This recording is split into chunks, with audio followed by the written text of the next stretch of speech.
welcome to A Wee Bit of War, a podcast dedicated to telling the stories of Northern Ireland during the Second World War.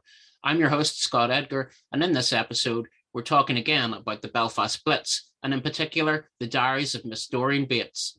For this, we're joined by the author of the brand new novel, These Days, Lucy Caldwell, and the daughter of the aforementioned Miss Bates, Dr. Margaret Esiri. Good morning, Lucy and Margaret. You're both very welcome to the podcast. It's an honour to speak to two people who know the person and the writings of Doreen Bates so well.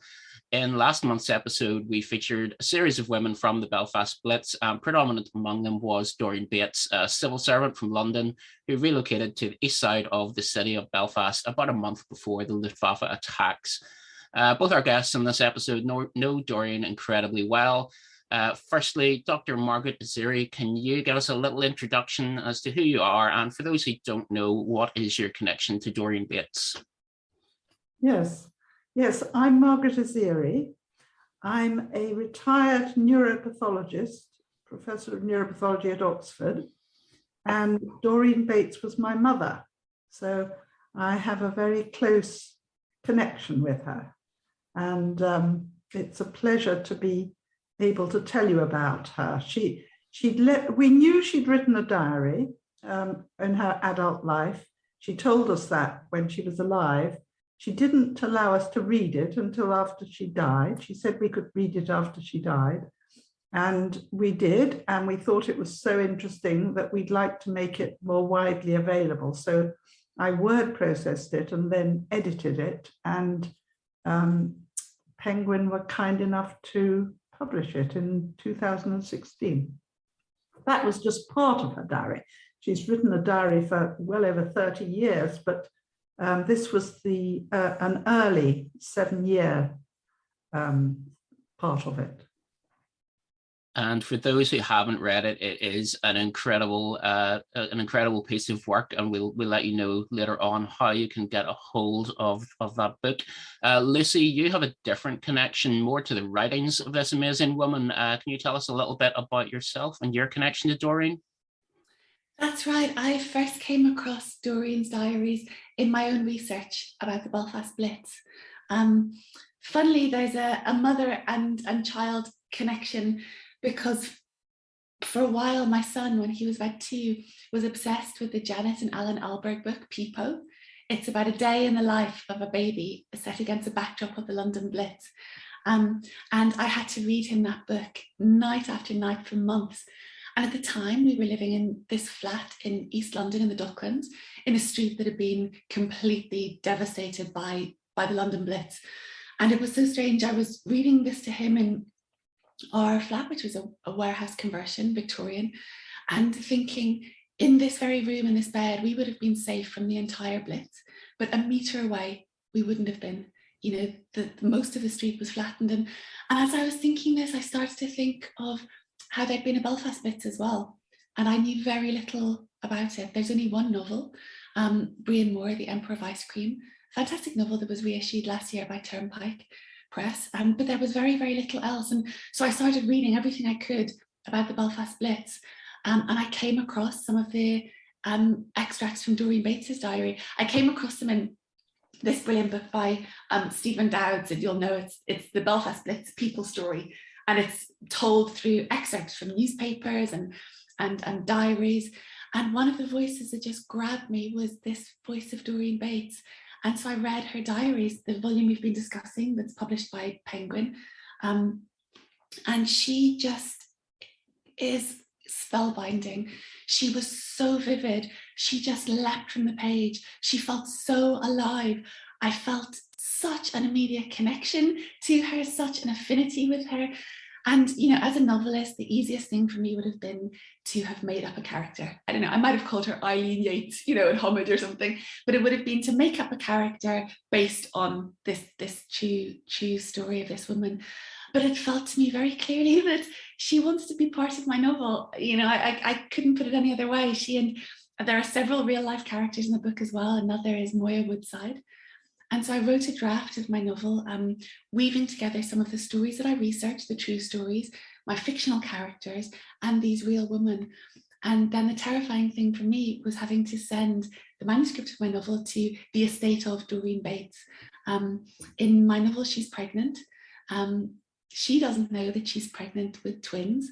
I didn't know when sending my manuscript off to Penguin that it was going to be her twins who would read the novel and very, very graciously give me their approval to use their mother as a character in my book. And Margaret, obviously you are one of those twins and you know Doreen better than most people. Can you tell us a little bit about her early life, her work, her, let's call it well-documented love life in the diaries, and her journey to Belfast? Yes, she was born in 1906. She was brought up in what might have seemed like quite a conventional family. She had a younger sister. There were these two girls, and their parents were Rosa and Wyndham Bates. And Rosa was from Cornwall, just into Cornwall, just close to Plymouth. And she had had very little education. She had had to leave school at 13. And although she was very bright and very creative, she was a wonderful person, she hadn't had much education. And I think that made her feel that she wanted her children to have a good education, which she then ensured happened. And my mother and her sister went to a rather conventional Melbourne college, which was not particularly academic. And my mother obviously learnt the basics there, but then she went to Croydon High School, one of the GDST schools, which was much more stimulating. And she there really flourished in the sixth form. And they suggested that she should try for university, which her parents were willing to finance. And so she went to Royal Holloway College, where she read history. She was always terribly interested in history, particularly social history. And I think her parents didn't realize that this would mean that she would be exposed to a much wider range of people. They were very religious, but of course, some of the people at Royal Holloway College were more questioning and agnostic about the way that lives were lived then. And Doreen just embraced this more open, liberal way of thinking about the world and her place in it. And this, I think, led to her being able to strike out a bit on her own. So she joined the income tax people because she said the two things that were open to her after she got her history degree were a civil service or teaching, and she couldn't face the idea of teaching. She thought it would be terrifying. So she became an income tax inspector locally and lived at home. And then the income tax, Inland Revenue people had her transferred to London, which is where she met E, my father. And she was very bright and very good. She didn't really enjoy the job, but she liked the security of it and the fact that it gave her a regular income and would eventually lead to her being able to lead a more independent life. But actually, she was very good at her job. And about a few months before she went to Ireland, to Northern Ireland, she had applied to be promoted. And there was only one other woman who'd been promoted above the level that she was at that time. And initially she wasn't promoted. They refused her application, but she had the chance to appeal. And she did appeal and she won her appeal. There's a rather nice entry in her diary about the interview that she had when she was appealing against this decision, and they did promote her. But once she'd been promoted, her future was likely to be as the head of an Inland Revenue office. And they decided that they thought she should go to Enniskillen as the head of the Enniskillen Inland Revenue office.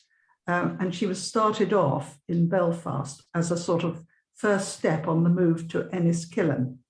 But of course, Enniskillen would have been the very last place that would have been good for her to try and bring up two children as an unmarried mother, and she didn't know that the Inland Revenue only gave her just over a month to adjust to the idea that she was to go to Belfast, which wasn't very long. It was the middle of the war. Her mother had been widowed about 18 months before, and she felt that she was needed in her family in South London to support her mother and also pay the bills and so on. So she was very upset, and of course it would mean leaving E behind, and it was a devastating sort of stage of her career, and she wondered whether she might actually even leave the Inland Revenue because she didn't want to do it. But eventually, with the support of some of her colleagues and also Eve, they thought she ought to go, and she came round to thinking she ought to go, and that's what happened. She is in the diaries. She is, as Margaret says. It's interesting because in the diaries, one of the reasons that she decides that she has to go is sort of for the sisterhood. She decides that she can't be a woman who's been promoted to this level and not go. And her diaries, I think they're one of the most extraordinary chronicles of the 20th century. She's incredibly bright. She's incredibly cultured. She's holding these roles, these positions that, as Margaret says, not very many women have held. She writes in her diaries about going to concerts, about going to lectures on, psychology, and going to, she discusses Shavian drama, and she's brilliant.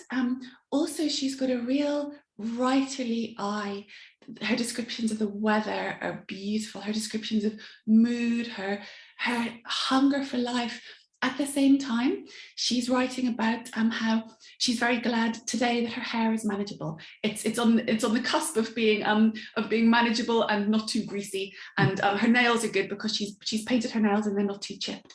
And she discusses in detail the outfits that she's wearing. Her Hungarian embroidered skirt with a cerise bodice and her jumper.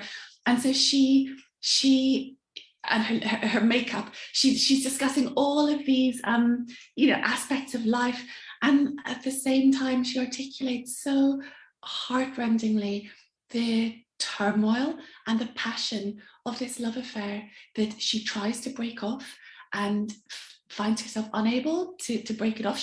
They have a break, and she talks about just a sense of relief when they reconnect. Someone understands her. She discusses as well in such an interesting way. We think of women at that age, and we think at that time, and she discusses in such an interesting, matter-of-fact way the ways in which women could get around being an unmarried mother and having a child. You find a sympathetic gynecologist who writes you a certificate saying vaguely you need a period of rest related to gynecological issues for several months.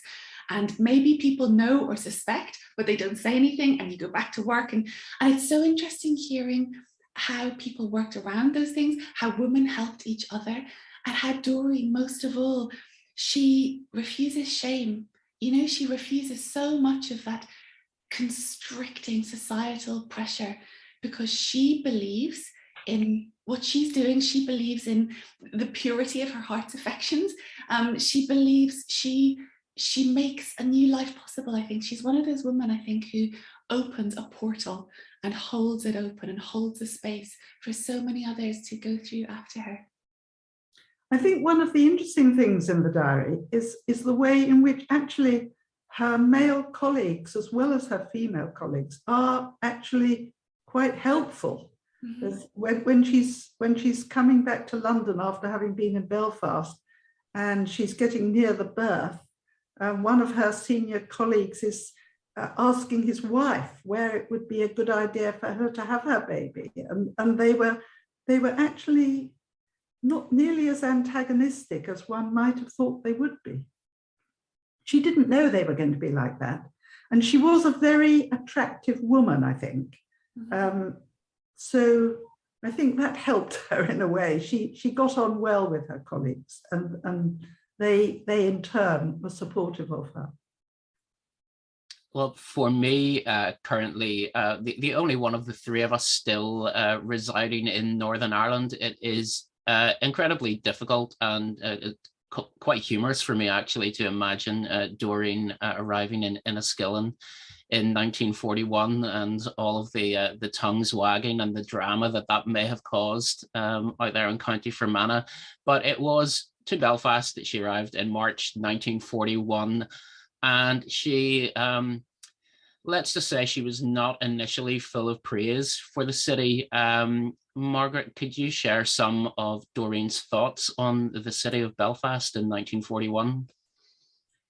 Yes, I think one has to bear in mind all that backdrop of having to leave everybody that meant anything important to her behind, and in the middle of the war, and with only a month's notice, arriving in a place where she had almost no contacts at all. She had a great friend from college, Mary Rowley, who knew of somebody who lived there, and she did go and visit him. And but she made her own contacts, partly through the office, but also making inquiries of where she could live and so on. She was great on travel. She really liked going to new places on the whole and exploring them. And this comes through, even although she's rather negative about Belfast to start with. She does want to explore it. You know, she goes for walks around it. She goes to Newcastle to see what Newcastle is like. And she gets to have quite a good relationship with the people that she does meet there. So it all got a bit better, I think, after the initial blow, really, of having this happen to her. Yeah, you read those lines. I mean, she says, Belfast is a hideous place. I go to the office in a rattly old tram along a street without one building worth looking at, except perhaps a new BBC building. And the shops are not bad, but expensive. It seems strange to see them all with unbroken windows. I could not face hunting for digs, so I buried my gloom in the cinema for 3 hours. And you think, here she is, and she's away from her lover. Travel permits are impossible to get hold of. Letters are going to be censored. She's not able to phone. She's newly pregnant. You know, and also she's so intrepid, but it's impossible to get hold of ordnance maps. She's a really keen walker. She goes walking a lot, but of course you can't get hold of maps because there's a war on. And so it's but you read the diaries and you see the friendship she strikes up with her landlady, you know, and the joy that she takes. And her landlady brings home, you know, some lemons and a couple of pairs of stockings and a jar of marmalade when her landlady goes to Dublin and shares them with Doreen. And she's there's a sort of irrepressible quality to her. There's an optimism, a determination. She makes the most of things, and I think that's one of her most engaging qualities. And it really shines through. But she didn't remain there very long. She'd probably have settled down, actually, if she hadn't been in the situation of pregnancy and so on. She was clearly going to be finding positive things in Belfast. But she actually was very taken with Dublin. She went and visited Dublin for a weekend, and that love of Dublin went on. And she took us on holiday to Dublin, and that was really the part of Ireland that I think she felt her heart really was in. I think she was very keen on Bernard Shaw and the Gate Theatre and the Abbey Theatre. She really liked the creativity that she connected with Dublin, I think. Some of our listeners, the keener-eared amongst them may have noticed myself and Lucy referring to Doreen, while Margaret refers to Doreen. And this is something that Lucy actually brought up in her book. I think it's around the pronunciation of ballet. And there's a line in the book about how the characters in Belfast wish that they had Doreen's more beautiful artistic pronunciation of the ballet rather than our more kind of flat-footed or jump into the ballet. Lucy, your novel these days is primarily set in East Belfast, and the descriptions of everything, whether it be the language, whether it be the scenery, the weather, everything is incredibly detailed. How difficult was it for you to create that vision of the Belfast of yesteryear? One thing that was quite easy is that my novel is set during the Belfast Blitz of April to May 1941. So it's a very, very tight time frame. And so there are newspaper archives. You know, when I was researching it, I had diaries like Doreen's, and so she, because she's such a brilliant chronicler, she writes about what the weather's like, and she writes about what shop she goes to and where she goes. So you can glean a lot of details from that. I was also able to, go to the newspaper archives.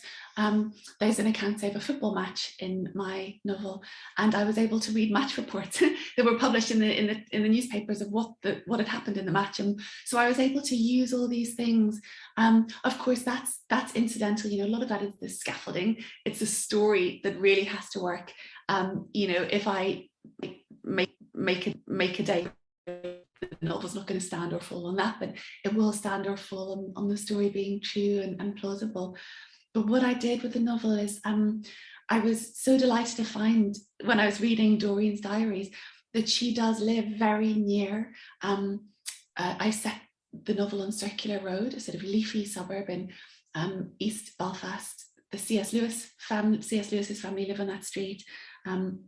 It's very respectable, middle class. It was my starting point for the novel, which takes in the wider city of Belfast. But it was brilliant that Doreen was so close there, because I imagined my character, Audrey, is 21, is much younger, and sees Doreen as such a role model. But it was interesting to plot where, on a night that Doreen goes for a walk up Circular Road, I could imagine my character doing that walk with her. And so everything that I use, when I use Doreen in the book, when I use Moya Woodside, when I use real events, they are as faithful as I could keep them. I weave my fiction. I love the way Hilary Mantel talks about doing it. Her book, A Place of Greater Safety, that she wrote about the French Revolution, her novels, her great trilogy of novels about Thomas Cromwell, she talks about how you sort of hang the fiction between the facts and those mysterious leaps that a novelist can make in assuming or thinking what if, or working with the facts almost as your springboard. And that's how I saw my writing of the novel. Doreen in my novel, of course, we see her always through Audrey's eyes. Audrey's much younger, and Audrey is very in awe of this very capable, very cultured, to Audrey, older woman. Audrey, at the start of the novel, my character is engaged, and so is going to have to leave her job, which she likes her job, she's ambivalent about leaving it. And for her, she sees Doreen, who knows poetry, who knows books, who knows all these places in London, who knows theatre, who can discuss psychology, who can discuss all these things. She's rather in awe. They strike up a friendship over the course of the novel. And I imagined that meeting someone like Doreen would have changed my character, would have opened up new ways of being for her. But the Doreen in my novel, we only ever do see through Audrey's eyes, really. And so in every reading that I've been doing of my novel, I've been encouraging people to pick up the diaries as well, to get the full picture of the character that we only see in glimpses. Yeah, I think she was a very easy person to know. She didn't stand on ceremony at all. I think Audrey would have found her very easy to relate to. I think both real life Doreen and all of the characters within Lucy's novel are very relatable. Just for anyone listening who really likes delving into the details of things, I am currently recording this episode of the podcast about 200 or 300 meters away from where Doreen's house was. So I just live one street away in Sydenham in East Belfast, so I could just walk to the end of my road and see where that house stood during the Belfast Blitz. For anyone who doesn't know the details of the Belfast Blitz, the Luftwaffe attacked Belfast over the course of 4 nights in April and May 1941. On Easter Tuesday, the 15th to 16th of April, between 600 and 700 people in the city died as a result of the attack, as high explosive bombs, incendiaries, and parachute mines rained down on the city. Margaret, could you please share just some of Doreen's thoughts on that Easter raid of April 1941? Yes. The entry about that raid appears in her diary for the 16th of April. It's a Wednesday in 1941. And in the previous weekend, she'd been to visit Newcastle for the first time. And the start of that entry is about her impression of Newcastle. But then she comes on to the Blitz. Last night was disturbed. The sirens went at 1:40 and the all clear, in the middle of which I heard what I took to be a time bomb going off at 5 o'clock. From 11 until 4, with scarcely 10-minute intervals, German planes kept coming over, continuously dropping heavy stuff. It must have been heavy, as the vibrations were remarkable. The AA, that's the anti-aircraft, kept up a continuous barrage, but it couldn't even keep them high. You could hear them dive low before releasing their bombs. Our fighters were up 2 at a time. There was incessant machine gunning. It was the worst night I have had, either at Purley or here. At 12, I went to bed in the dark, thinking I was safe there as anywhere. And though it was impossible to sleep, I should be resting physically. Several times the bed swayed like a cot being rocked. Doors and windows rattled, and I could see against the blackout the glare of fires.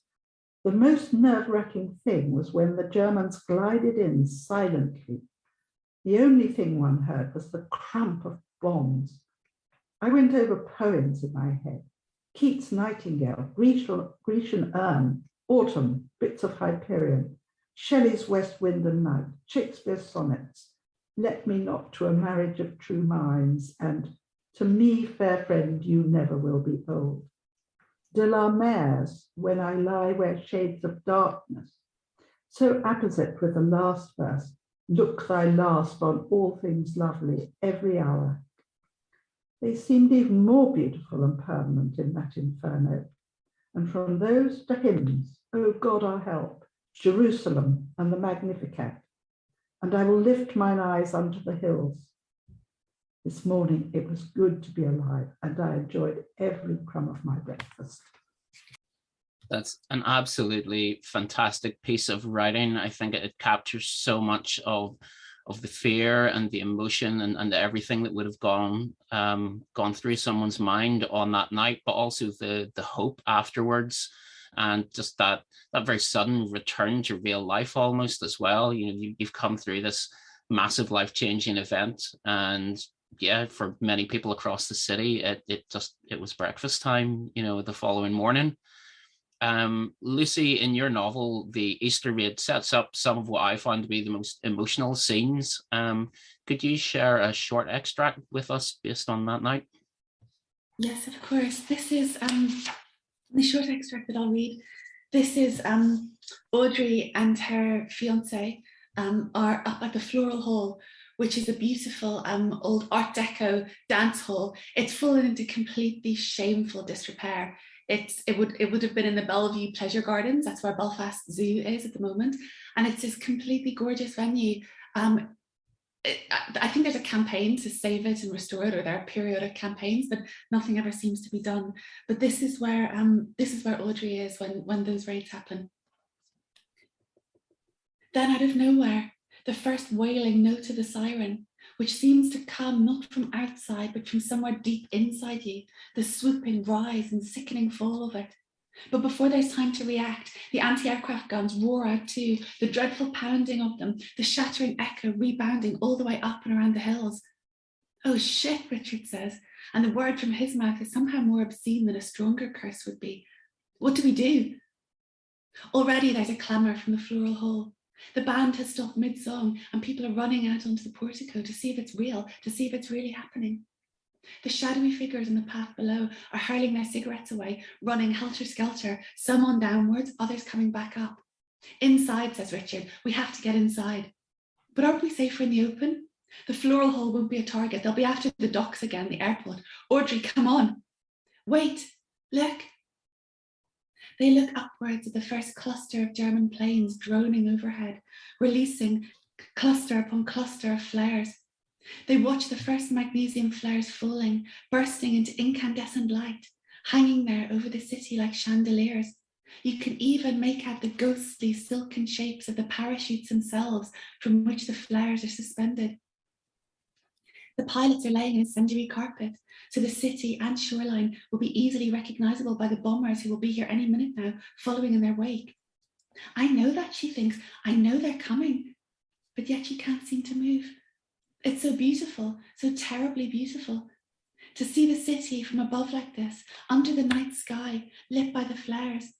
It's a sort of thing you never forget, not in a lifetime.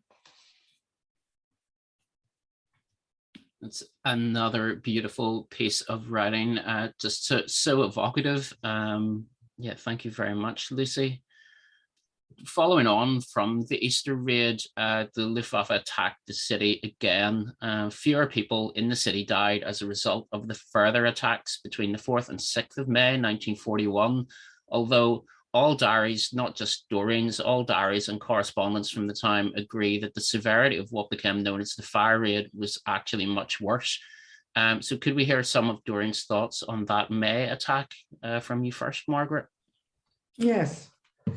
Yes, again, this was in the entry, the diary entry for the 6th of May, Tuesday. And the previous weekend she'd been to Dublin. So the start of that entry is about her impression of Dublin. But then she goes on. She came back from Dublin on the Monday. I caught the 6 o'clock train and came from Belfast by tram, reaching the house at 11:25. 45 minutes later, the siren went and we had a real blitz. Our side of the river got it worse than on Easter Tuesday. The first half hour was the worst. We were in the dining room and the windows were blown out. I saw a piece of shutter fly across the room and a huge cloud of smoke and soot came from the fire before the gas went out. We went into my sitting room with an oil lamp as the fire wasn't lighted. All the windows were damaged except my sitting room and a little one upstairs. The ceiling of the larder came down and some of the moulding of my bedroom ceiling fell. The noise was terrific. It went on without a lull at all till 2:30 and gradually eased off till 4. We went to bed at 4:50. There was no water, no gas, no electricity. I believe the dockyard is badly damaged and there are some appalling fires. The centre of the city, offices, shops had serious fires and the office was saved by the firefighters who were a good team, reinforced by Cartwright and Bailey and Co, who came in to see if they could help, although they weren't on duty. By great efforts, they put out the fire which had begun to spread from other buildings and the damage was limited to windows and window frames. And she then goes on Wednesday, the 7th of May, in brackets at the beginning, she says, forced to stop last night because it was too dark and we have only candles. She goes on, we didn't wake until 9, but I had only about 2.5 hours sleep.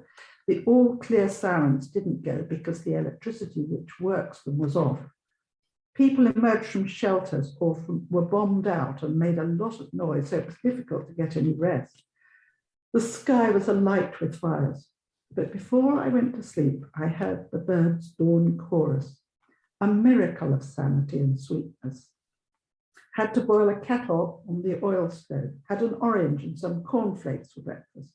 I took the wise precaution of taking cheese sandwiches and an orange for lunch, thinking correctly that it would be impossible to get anything in the city.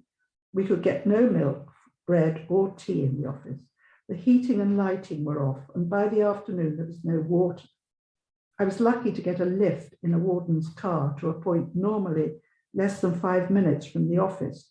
We had to go by a devious route, and I was soon quite lost. We saw appalling destruction of small houses, street shelters, a church quite flat. But I was told the casualties were not large because so many people had fled to the woods and hills. That's an absolutely I think, fantastic example of just that level of detail and everything that Lucy had talked about earlier. You know, you've descriptions of the weather, of the people around her, of even naming businesses that were operating in the city at the time within her writing. Lucy, can we continue just through your novel these days with a little bit about what your characters experienced during the bombings of May 41? Yes, of course. One of the real touchstones for the research is Brian Barton's magisterial history book account of the Belfast raids. It's like 900 dense pages long, and he has so much in it. One of the things he has in it is a transcription of a Luftwaffe radio report saying, my God, what have we done after these fire raids, when the radio operators were looking over the city. They described the rivers of margarine, a light in the streets. They described just the total devastation. One of the things I had to do when I was writing the novel was thinking about how to make human the scale of that loss. And you can do it through your characters, of course, but I needed to somehow have a sense of elegy for what was lost, somehow contain it, somehow make sense of it.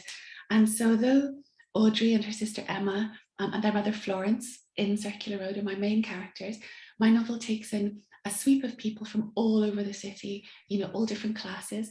One of the people that has a sort of cameo, one of my favorite characters, in fact, is the little housemaid that they have at Circular Road. And she's only 13, and she's very, very proud to be the breadwinner for her family. There's 10 of them in a 2 up, 2 down. Father out of work, he was a joiner at the shipyards. And she is one of the casualties of the fire raids. Wee Betty Binks then, gone, along with her dreams of growing taller, her ambitions to take over the running of the big house, to take possession of the hand-me-downs and the excess jars of preserves and veg. Gone her apron and cap and bobby pins, and gone her drawer of sticking pasta strips. Gone the chipped enamel pudding basin that her ma would send them out with for a block of ice cream on a Sunday from the man come round on his trike. Gone the big oak press taking up half the front bedroom where each of them had slept as babies, snug in the bottom drawer. Gone the knitted swimsuits, saggier by each sister, that her ma had made for the annual day trip to Bangor. Gone her treasures, her Sunday school book for good attendance with its coloured plates, the story of Pegasus, the winged horse who fell from the sky, and her sister Clara's Heidi. Gone the big family Bible with all the Binks' names written in, going back up past her father to his grandfather, which would be hers one day.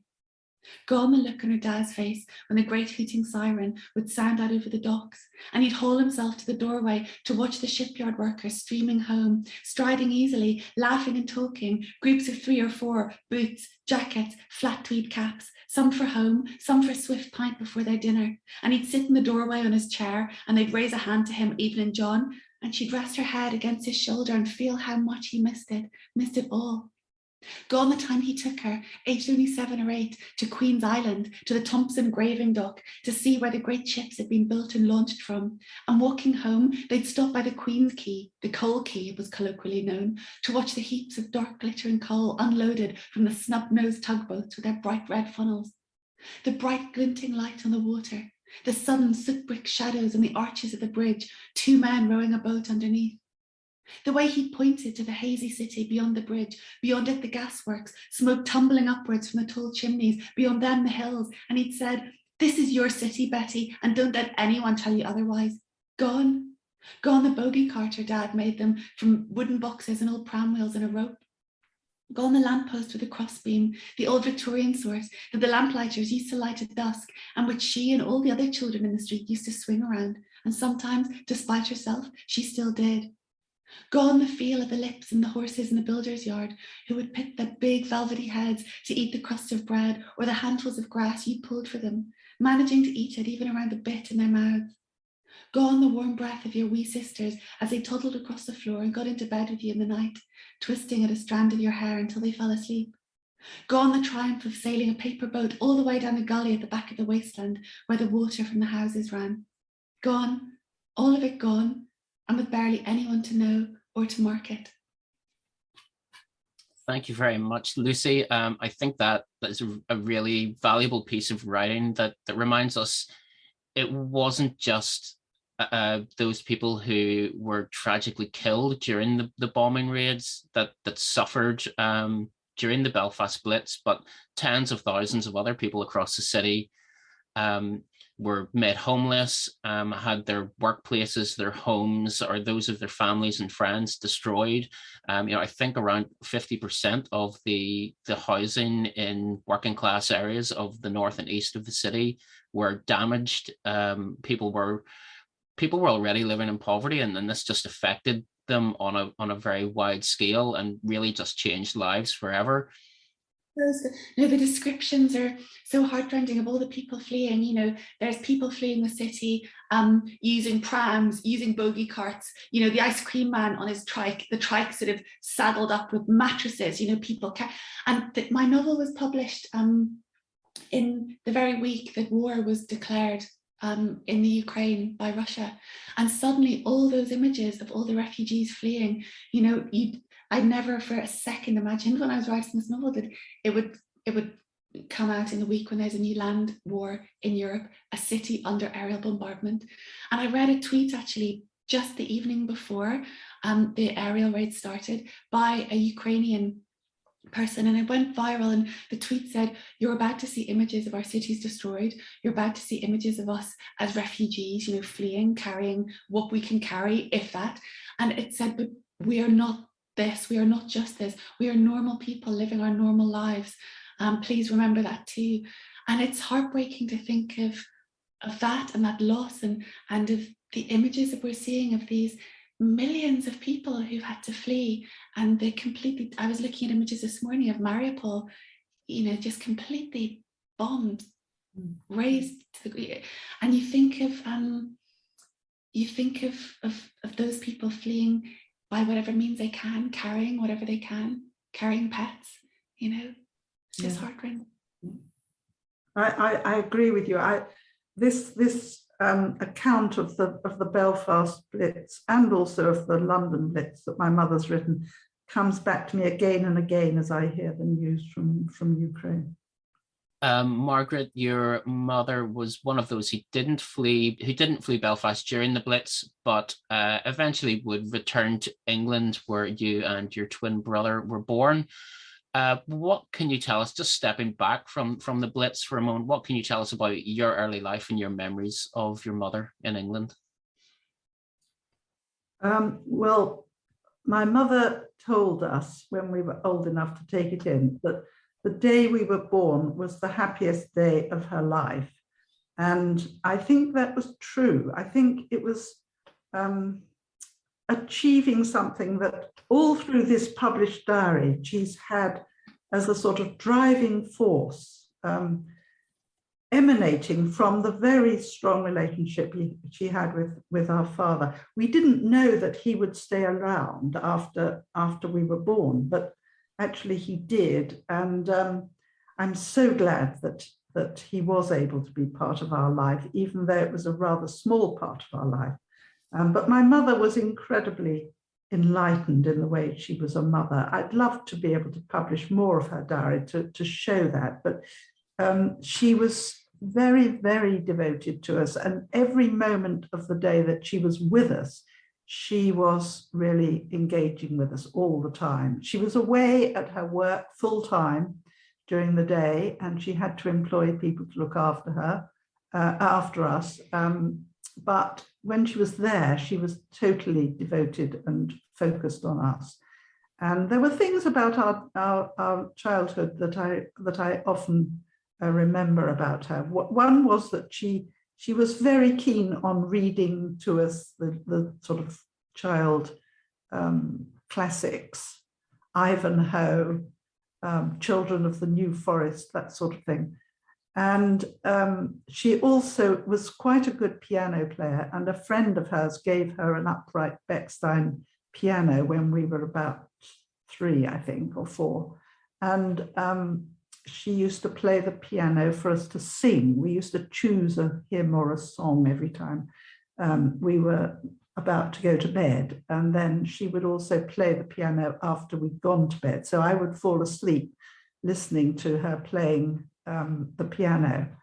And another memory I have of her, I had quite a nasty episode of pneumonia. And at the time, we were kept in bed for ages after something like that happened. And I was so bored.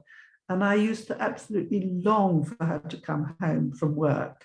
And when she came home from work, she just dropped her bag, came up to my bedroom and gave me a Jaffa orange. And she would peel it and talk to me while she did that. And it was just made my day.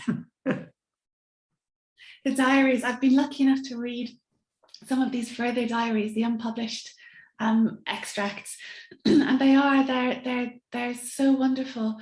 And the juggle, the interesting from a sort of sociological point of view, the juggle of the work and family, but the details of she doesn't know that she's having twins. No one knows she's having twins until she's in labor, and then the flurry in the middle of a blitz, a city that's being blitzed, trying to find a pram that has good enough suspension to carry 2 babies, trying to sort out clothing coupons, trying to sort out rations. All of that is in the diaries as well. All of the detail of that. They're brilliant to read. Yeah. Well, whether factual or fiction, the stories we've been discussing today are absolutely incredible all round.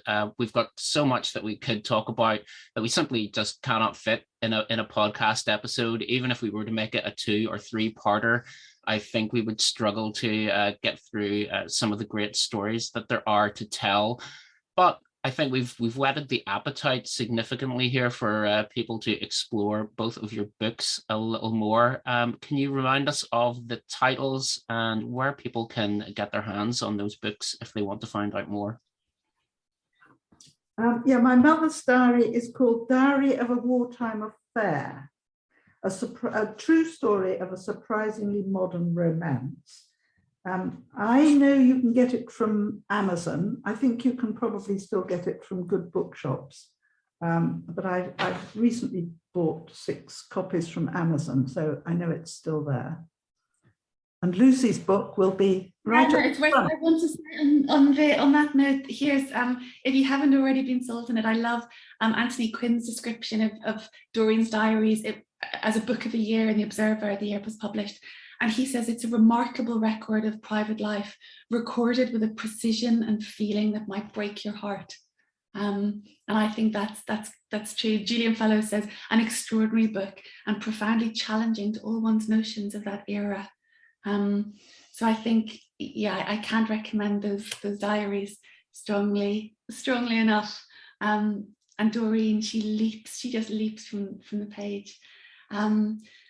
My own book is just newly published in hardback. There's actually, if you get it through No Alibis, maybe if you're in Belfast, or an independent bookshop, they've done a really gorgeous limited edition that has end papers, these lovely end papers of Getty aerial images of Belfast in 1941. And then there's another hardback edition that's available in all bookshops or online as an ebook as well. And I will put up links to where people can buy those books. And we actually have an affiliate link for Lucy's book through bookshop.org that will allow you to support independent bookshops as well as picking up a copy of this wonderful novel. I would just like to thank you both very much for joining me on this episode. It's been an absolute pleasure. It's not my first time talking to you, but it's been a while, and it was wonderful to catch up with you both again. Thank you so much. Enjoyed it. Thank you both. And I hope to catch up with you again soon. We always have plenty to talk about, but for now, we'll leave people to go off, get into their web browser, and start buying as many copies of those wonderful books as they can. Thank you very much. Subscribe to A Wee Bit of War on Apple Podcasts, Google Podcasts, or wherever you listen to your favorite shows. That way, you'll never miss an episode. Tell your friends, tell your family, tell your co-workers. break all the rules of the Official Secrets Act, and why not leave a review to help others find the podcast? Thank you for joining myself, Lucy Caldwell, and Dr. Margaret Esiri. I look forward to your company again next time for another wee bit of war.